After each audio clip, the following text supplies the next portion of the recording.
ఆంధ్రప్రదేశ్ రాష్ట్ర రాజధానికి సంబంధించి ప్రస్తుతం అతిపెద్ద చర్చనీయాంశంగా మారింది స్విస్ ఛాలెంజ్ విధానం. దానిపై ప్రతిపక్షాలు పెద్ద ఎత్తున రచ్చ చేస్తున్నాయి. స్విస్ ఛాలెంజ్ పద్ధతిపై టీడీపీలోనే పలువురికి అవగాహన లేకపోవడంతో ప్రత్యర్థులను కౌంటర్ ఇచ్చే పరిస్థితి కనిపించడం లేదు. అసలు ఇంతకీ ఆ ఛాలెంజ్ పద్ధతి అంటే ఏంటి? దానిపై ప్రభుత్వ మేధావులు చెబుతున్న వాదన ఏంటి? రాజధాని అమరావతిని స్విస్ ఛాలెంజ్ పద్ధతిని నిర్మాణం చేపట్టడానికి ప్రభుత్వం నిర్ణయం తీసుకుంది. దీనిపై ప్రతిపక్షాలు పెద్ద ఎత్తున రాద్ధాంతం చేస్తున్నాయి. సుప్రీం తీర్పును ఉల్లంఘిస్తూ ప్రభుత్వం స్విస్ ఛాలెంజ్ విధానాన్ని అమలు చేస్తోందని, అదంతా అవకతవకల మయమంటూ ఆరోపణలు చేస్తున్నాయి. అయితే దీనికి పార్టీ పరంగా గట్టిగా కౌంటర్ ఇవ్వాలని కొందరు నేతలు భావించారు. దానికి అనుగుణంగా కొంత మ్యాటర్ కూడా ప్రిపేర్ చేసుకోవాలనుకుంటున్నారట. కానీ అసలు స్విస్ ఛాలెంజ్ అంటే ఏమిటి అనే దానిపై సదరు నేతలకు పూర్తి స్థాయి అవగాహన లేకపోవడంతో ఏం చెప్పాలో తెలియక మల్లగుల్లాలు పడుతున్నారట.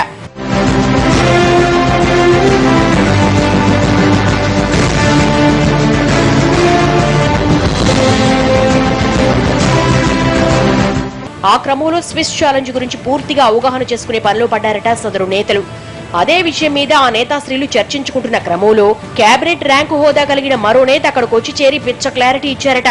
సదరు నేతకు స్విస్ ఛాలెంజ్ విధానం మీద, రాజధాని నిర్మాణం మీద అవగాహన ఉండడంతో తాము వివరణ ఇచ్చే దిశగా సలహాలు ఇవ్వాలని కోరారంట నేతలు. దాంతో స్విస్ ఛాలెంజ్ విధానం అంటే ఏంటో, దానివల్ల ప్రయోజనాలేంటో చాలా ఈజీ పద్ధతిలో చెప్పేశారట సదరు కేబినెట్ ర్యాంకు నేత.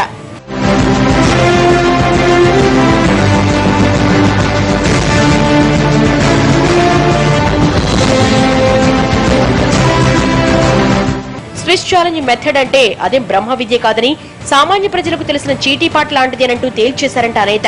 చిట్ ఫండ్ కంపెనీలు నిర్వహించే చీటీపాటల తరహాలోనే స్విస్ ఛాలెంజ్ విధానం కూడా ఉంటుందనే విషయాన్ని చెప్పారట.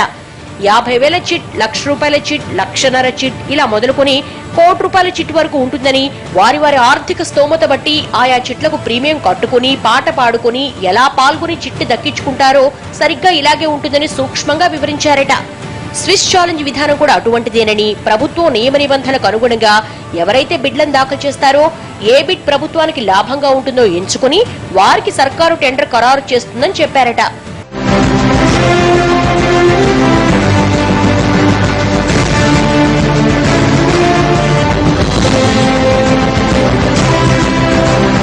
ఇదే సమయంలో అంత పెద్ద ప్రాజెక్టు నిర్మించే అర్హత లేనివారు కానీ, అనుభవం పెద్దగా లేనివారు కానీ, ఉత్సాహం కొద్దో ప్రభుత్వాన్ని ఇబ్బంది పెట్టడానికో పోటీ పడి బిడ్లు వేసే అవకాశాలున్నాయని, ఈ క్రమంలో సదరు కంపెనీల అర్హతలను కూడా పరిగణలోకి తీసుకుని నిర్ణయం తీసుకునే అధికారం ప్రభుత్వానికి ఉంటుందనే విషయాన్ని కూడా వివరించారట. తక్కువ ఆదాయం ఉన్నవారు ఎక్కువ మొత్తం చిట్లు పాడుకోవడానికి చిట్ నిర్వాహకులు ఎలా అనుమతించరో, సరిగ్గా స్విస్ ఛాలెంజ్ పద్ధతిలో కూడా ప్రభుత్వ వ్యవహారం అలాగే ఉంటుందని వివరించారట. ఈ పద్ధతిపై అవగాహన వచ్చింది కాబట్టి ప్రతిపక్షాలు చేస్తున్న ఆరోపణలకు గట్టిగానే కౌంటర్ ఇవ్వొచ్చని, దాని గురించి పెద్దగా బుర్రలు చించుకోవాల్సిన అవసరం లేదన్నారట. ఈ స్విస్ చిట్ విధానాన్ని వివరిస్తున్నప్పుడు ఇంకొందరు ఎమ్మెల్సీలు, ఎమ్మెల్యేలు అక్కడే ఉన్నారట. సదరు ముఖ్య నేత చెప్పిన వివరాలు విని ఓస్ ఇంతే స్విస్ ఛాలెంజ్ విధానం అంటే అనుకుంటూ ఇప్పుడు ప్రతిపక్షాలకు కౌంటర్లు ఇవ్వడానికి రెడీ అవుతున్నారందరూ.